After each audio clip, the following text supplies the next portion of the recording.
మూసీని పర్యాటక ప్రాంతంగా అభివృద్ధి చేసేందుకు సీఎం ప్రణాళికలు చేసినట్లు తెలిపారు మంత్రి పొన్నం ప్రభాకర్. మూసీ ప్రక్షాళనకు అందరూ సహకరించాలి అన్నారు. రేపటి నుంచి మూసీ పరివాహక ప్రాంతాల్లోని ఆక్రమణలను తొలగించేందుకు తెలంగాణ ప్రభుత్వం సిద్ధమైంది. మొదటి విడతగా మూసీ నదిలోని ఆక్రమణలను తొలగించనున్నారు. ఈ క్రమంలో పరివాహక ప్రాంతంలోని ప్రజలకు పునరావాసం కల్పించడంపై దృష్టి సారించారు. మంత్రి పొన్నం ప్రభాకర్ ఆధ్వర్యంలో పిల్లి గుడిసెల్లో నిర్మించిన డబుల్ బెడ్రూమ్ ఇళ్లను పరిశీలించారు. ఈ డబుల్ బెడ్రూమ్ ఇళ్లను మూసీ పరివాహక ప్రాంత నివాసితులకు కేటాయించేందుకు సన్నాహాలు చేస్తున్నారు. మూసీపై 12,000 ఆక్రమణలున్నట్లు గుర్తించారు. నది ప్రక్షాళనలో భాగంగా 55 కిలోమీటర్లు అభివృద్ధి చేయాలని ప్రభుత్వం ప్రణాళికలు చేస్తోంది. ఇక్కడి ఆక్రమణలను తొలగించేందుకు హైడ్రాకు బాధ్యతలు అప్పగించారు.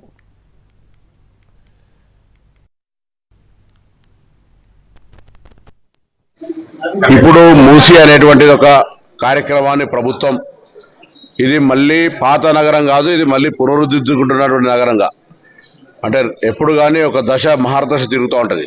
గతంలో పాత నగరం అనేటువంటి ఒక అట్టహాసంగా ఉన్నటువంటి ప్రాంతం ఈరోజు మళ్ళీ ఆ మూసీ ప్రాంతాన్ని అన్ని రకాలుగా పర్యాటక, పారిశ్రామిక లేదా పర్యావరణ, నీటికి సంబంధించినటువంటి దుర్వాస ఏం లేకుండా భవిష్యత్తులో ఇదొక అందమైనటువంటి టూరిజం ప్లేస్గా కూడా ఉపాధి అవకాశాలను పెంచేటువంటి విధంగా ఈరోజు ఆ కార్యక్రమాన్ని గౌరవ ముఖ్యమంత్రి గారు ఒక తన ప్రణాళిక తీసుకొని ముందుకు పోయే సందర్భంలో ఇవాళ ఇక్కడ ఈ ప్రాంతాన్ని విజిట్ చేయడానికి వచ్చినాం.